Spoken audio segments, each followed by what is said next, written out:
Good morning बच्चों। आपका Naresh Singh super commerce classes YouTube channel पर आपका हार्दिक स्वागत है। मैं आपके सामने राकेश जांगेड़। लास्ट वीडियो में अपने कक्षा 12 का स्थिर विद्युतिकी का पाठ पढ़ा था। उसका पहला पाठ हम अपन ने पढ़ लिया था। अब उसका दूसरा पाठ पढ़ेंगे, थोड़ा सा ध्यान से समझिएगा। लास्ट पार्ट में अपन ने पढ़ा था Q बराबर IT, विद्युत आवेश का पढ़ा था। अब इससे आगे थोड़ा इससे रिलेटेड एक क्वेश्चन करते हैं। देखिए क्वेश्चन है आपकी NCERT कंपटीशन लेवल का एक क्वेश्चन पढ़ रहे हैं, थोड़ा ध्यान से समझिएगा। यदि किसी तार में 4 कूलाम आवेश 2 सेकंड के लिए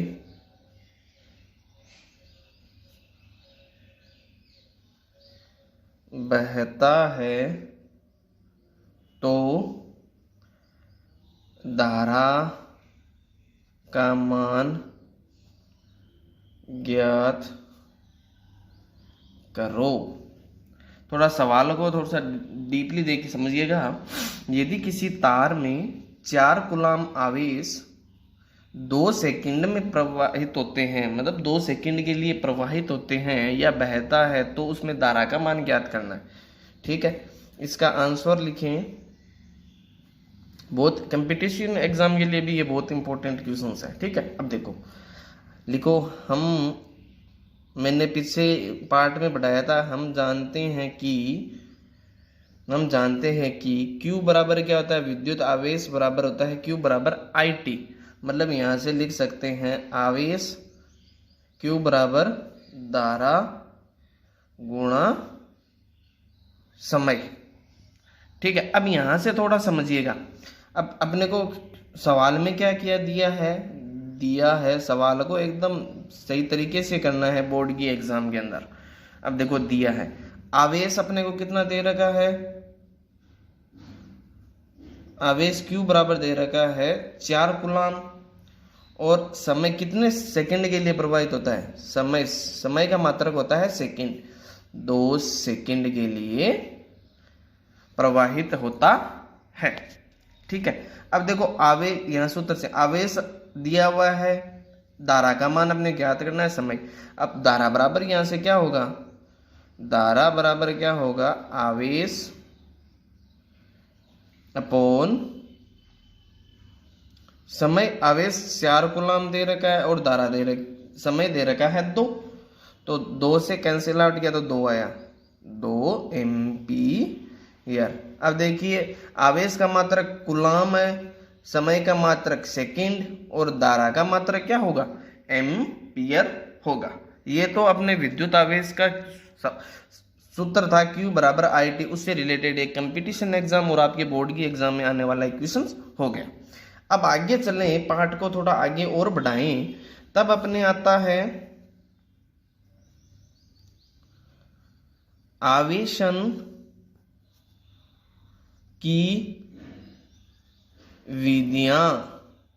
अपन इस पार्ट को एक नोट्स के रूप में पढ़ रहे हैं, नोट्स के रूप में बना रहे हैं। ठीक है, आवेशन की विधियां। अब इसमें समझने की बात यह है, इस लाइन से भी आपको एक बात पता चल रही है कि भाई आवेशन की विधियां, आवेश किस प्रकार उत्पन्न किया जाता है, आवेश को किसी उदासीन वस्तु पर किस प्रकार थोपा जा सकता है, या किस प्रकार उस वस्तु को चार्ज किया जा सकता है, ये चीजें अपन इसमें पढ़ेंगे।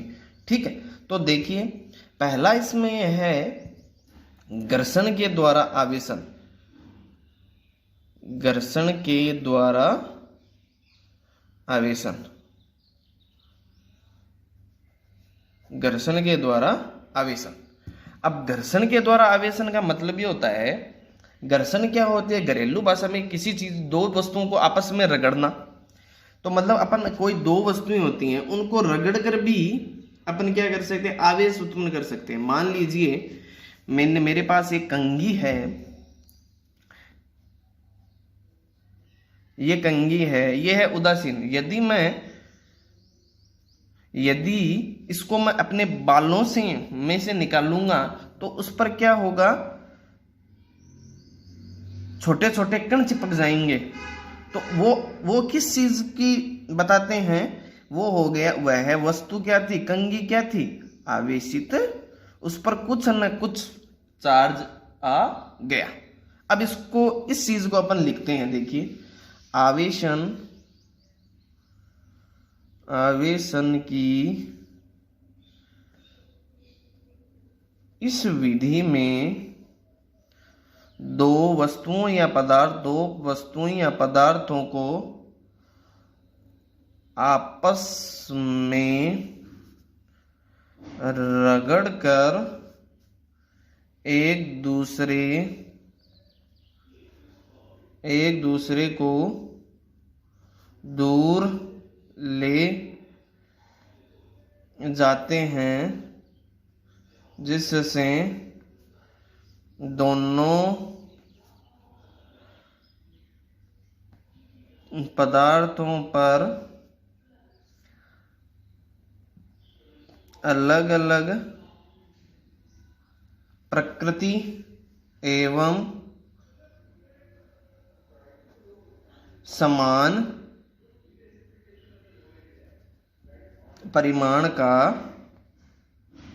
आवेश उत्पन्न हो जाता है।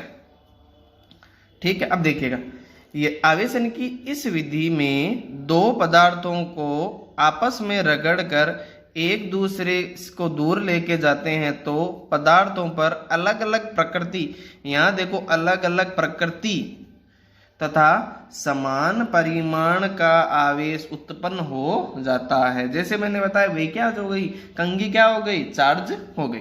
अब उसको एक फिजिक्स की बुक के हिसाब से देखें, एनसीईआरटी में आपके एक एग्जांपल दिया हुआ है, कांच की छड़ को रेशम के कपड़े से रगड़ने पर, रेशम के कपड़े से रगड़ने पर, अब कांच की छड़ तो क्या होगी? धनावेशित, यानी पॉजिटिव चार्ज वाली, और रेशम की छड़ क्या होगी? ऋणावेश, यानी नेगेटिव होगी। ये तो हुई घर्षण के द्वारा आवेश उत्पन्न कैसे किया जाता है किसी वस्तु पर। अब इसका सेकंड टॉपिक आया, दूसरी टॉपिक आया चालन के द्वारा। चालन के द्वारा भी उत्पन्न किया जा सकता है। ठीक है, अब देखो, यदि मैंने इस उदाहरण से समझा रहा हूं, यदि कोई ये वस्तु है, मतलब ये कोई दो वस्तु है, ये वस्तु है उदासीन, ये है चार्ज, मतलब इस पर कोई आवेशित नहीं है, अनावेशित वस्तु है, ये वस्तु है आवेशित वस्तु। ठीक है, यदि मैं अनावेशित वस्तु को यदि आवेशित वस्तु के संपर्क में लेके जाऊं, तो अपने को पता है कि भाई इस पर अनावेशित वस्तु पर कुछ न कुछ चार्ज जरूर आएगा, चाहे वो थोड़ा भी हो चाहे बहुत ज्यादा हो, कुछ न कुछ चार्ज जरूर आए। इससे क्या कहते हैं? चालन के द्वारा आवेश उत्पन्न किया जाता है। अब इसको डायग्राम के द्वारा समझिएगा। देखो, ये मैंने कोई वस्तु ली, चार्ज वाली वस्तु ली, इस पर पॉजिटिव चार्ज दे रखा है, ये कोई एक है अनावेशित वस्तु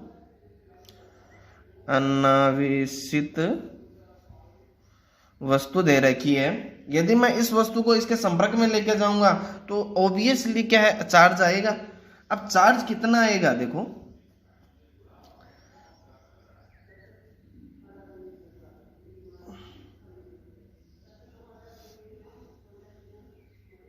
देखिएगा, ये है प्लस चार्ज, ठीक है, ये मैंने क्यू डैश मान ली, और ये इस पे कुछ न कुछ इधर की साइड की चार्ज आ गया, प्लस प्लस प्लस नहीं। अब मैं आपको एक बात बता रहा हूं, जैसे मैं बार बार एक ही वर्ड का यूज कर रहा हूं, उदासीन। उदासीन, अब उदासीन आपको पता है क्या होता है? उदासीन ये होता है, मैंने कोई एक चीज पदार्थ लिया, ये गोला ले लिया, ठीक है। अब इस पर देखिए, यहाँ negative negative negative negative negative negative, positive positive positive positive positive positive positive charge. अब देखो, ये से कैंसिल आउट, इससे ये कैंसिल आउट, इससे ये कैंसिल आउट, इससे ये कैंसिल आउट, इस पे ये कैंसिल आउट, इस पे ये कैंसिल आउट, इस पे ये कैंसिल आउट।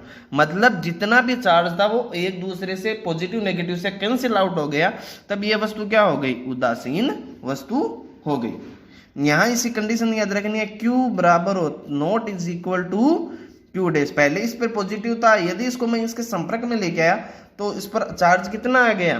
दोनों नॉट इक्वल टू एक दूसरे के बराबर होंगे, ठीक है। अब देखो, इसमें इसको थोड़ा लिख लेते हैं। आवेशन की इस विधि में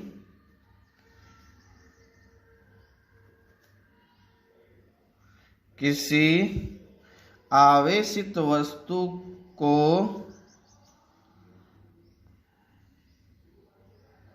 अनावेशित वस्तु के संपर्क या पास लाने पर अनावेशित वस्तु पर भी आवेश उत्पन्न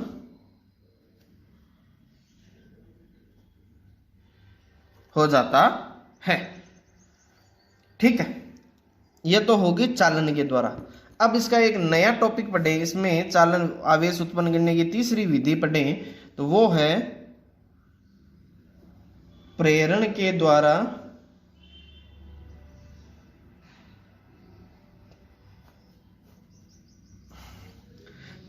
द्वारा आवेशन, ठीक है, ठीक है। अब देखो, वही चीज कंडीशन जो चालन में लगाई है, चालन में थोड़ी सी एक अलग हो जाएगी, लैंग्वेज थोड़ी सी अलग हो जाएगी। उसमें देखिएगा क्या लिखते हैं, यदि किसी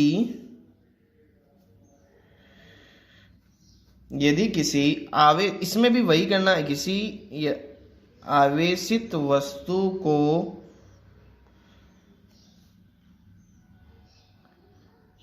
अनावेशित वस्तु मतलब बिना स्पर्श या संपर्क, तो अनावेशित वस्तु के पास वाली सतह पर विपरीत आवेश एवं दूर वाली सतह पर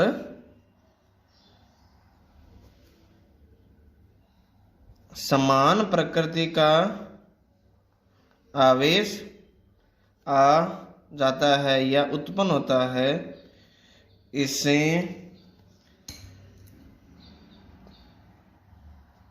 स्थिर विद्युत प्रेरण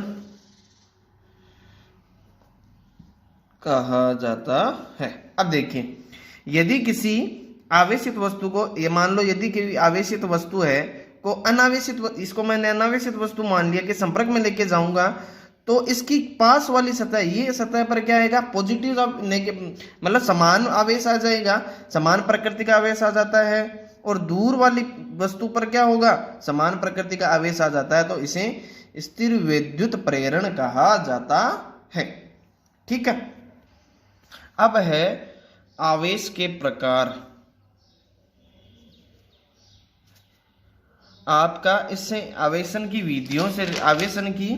विधियां ना, इससे रिलेटेड एक क्वेश्चंस है, वो आपको मैं कल बताऊंगा, अगले वाले टॉपिक के अंदर समझा दूंगा। अब है आवेशन के प्रकार। आवेशन के प्रकार कितने होते हैं? Types of charge. एक तो हुआ धनावेश जिसे पॉजिटिव चार्ज कहते हैं, और दूसरा हो गया ऋण आवेश यानी नेगेटिव चार्ज। ठीक है, अब इसको अपन कल वाले वीडियो में पार्ट 3 में इसको पढ़ लेंगे। ये पार्ट 6 से 7 पार्ट्स में डिवाइड करके हम पढ़ा रहे हैं, डीपली समझा रहे हैं। थोड़ा यदि आपको बच्चों नहीं समझ में आया है तो थोड़ा ध्यान से समझिएगा, कोशिश कीजिएगा, और कमेंट बॉक्स में अपना कमेंट जरूर दीजिएगा। ठीक है, और ज़्यादा से ज़्यादा लाइक सब्सक्राइब कीजिएगा। धन्यवाद।